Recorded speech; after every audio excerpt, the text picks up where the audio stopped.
4.5 billion years ago, Earth formed out of the solar dust cloud, then survived a devastating impact with another planet. The investigation now moves 200 million years forward in time as scientists try to discover how the first continents and oceans formed. They are looking for evidence on the northeast shores of Hudson Bay, Canada.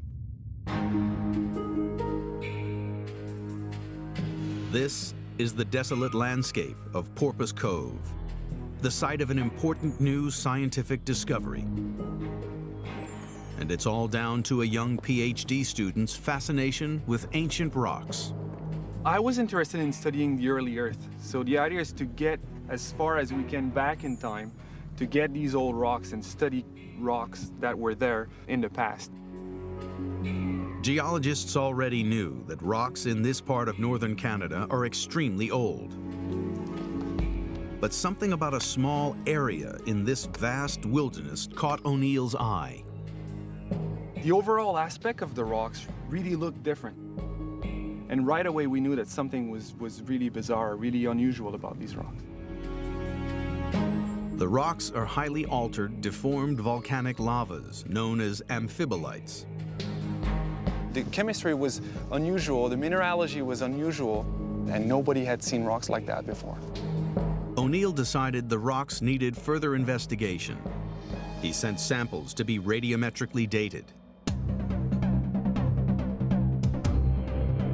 The results were astounding. We were in the lab in Washington, D.C. when we first got the first number out of the machine. And the first reaction is we didn't believe it. So what you do is you reanalyze the rock a second time. And then the same number comes up, and then a third time, and then again and again. So you say, okay, we'll analyze more of these rocks because I can't believe it.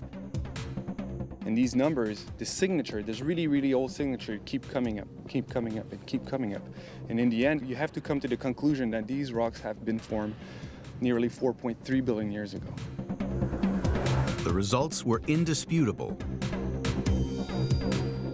The amphibolites are 4.28 billion years old, 200 million years older than any other rocks so far discovered. They are the closest anyone has come to finding Earth's original crust. These are the oldest rocks in the world, and it's amazing when you stand on it.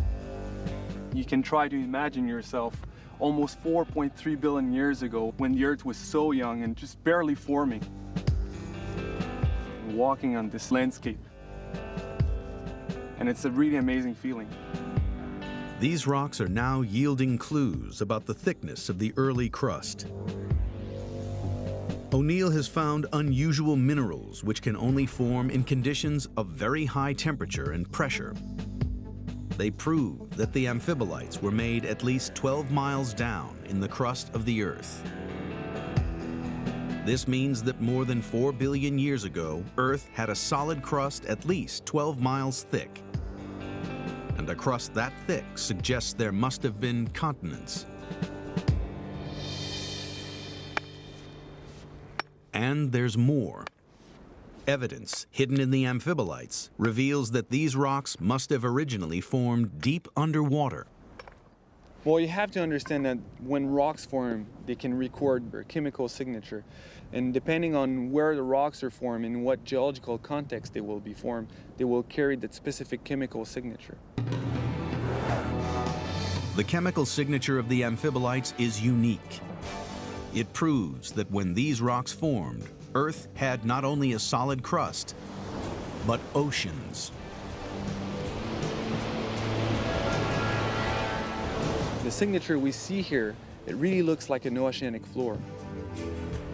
That means there was an ocean and a lot of water already at 4.28 billion years old. So it totally changes our view of what the Earth was like before. To the scientific world, this idea is dynamite. But O'Neill is not on his own. There is more evidence to back up his claim. People often think of this earlier like a ball of fire, a molten rock. But this is not the picture that we see here. We see that already at 4.28 billion years old, we probably had an ocean. We had continent that really, really looks like what we know today. So it changes totally our view of the early Earth. The investigation has now revealed when the Earth's continents and oceans began to form. Evidence from amphibolite rocks at Porpoise Cove confirms that the Earth had developed a thick, solid crust 4.28 billion years ago. Banded iron formations in the same rocks show that there were oceans on Earth's surface at the same time. All of which raises another mystery. If oceans existed more than 4 billion years ago, the investigation needs to figure out where all the water came from.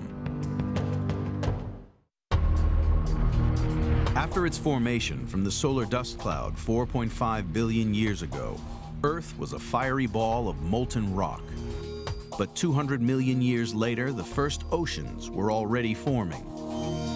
And Earth today is the blue planet, with 70% of its surface covered by water. The investigation now looks at the mystery of the origin of Earth's water. One of the important questions I've always thought about is, where did all of this come from? All of this water, all the water in the oceans and in the atmosphere, in our bodies, in the ground. When you look at the Earth from space, what really impresses you is the water, how beautiful this planet is. Why does Earth have all this water? And how did it get here? The question has puzzled geologists for years. Now, they believe the answer lies in space. New evidence showing how our water arrived on Earth has emerged from a meteorite that fell in 1998, but which has only recently been analyzed. We found an astonishing thing. This meteorite contains grains of table salt, just like you put on your fish and chips. The clue is trapped inside the crystals of salt and revealed under the microscope. Minute droplets of liquid water.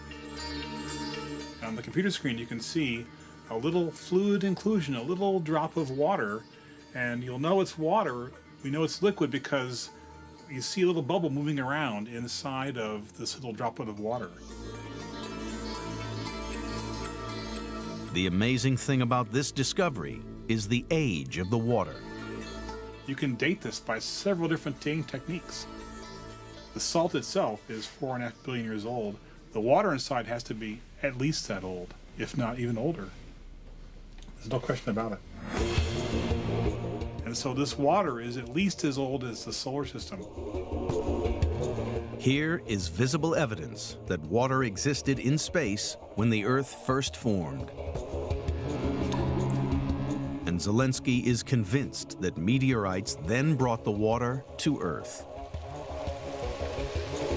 And so it's looking more and more like the water arrived drop by drop in rocks like this meteorite here,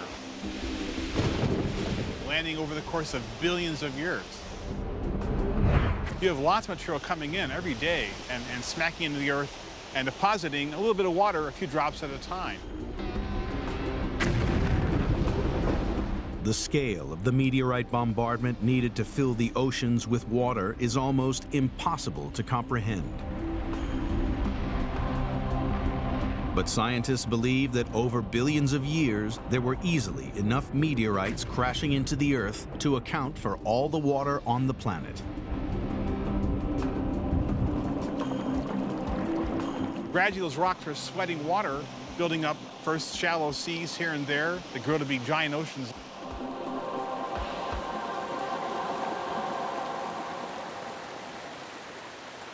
So you go from this to this. And we sent down water from the sky in proper quantity, and settled it in the ground, and we are able to take it away,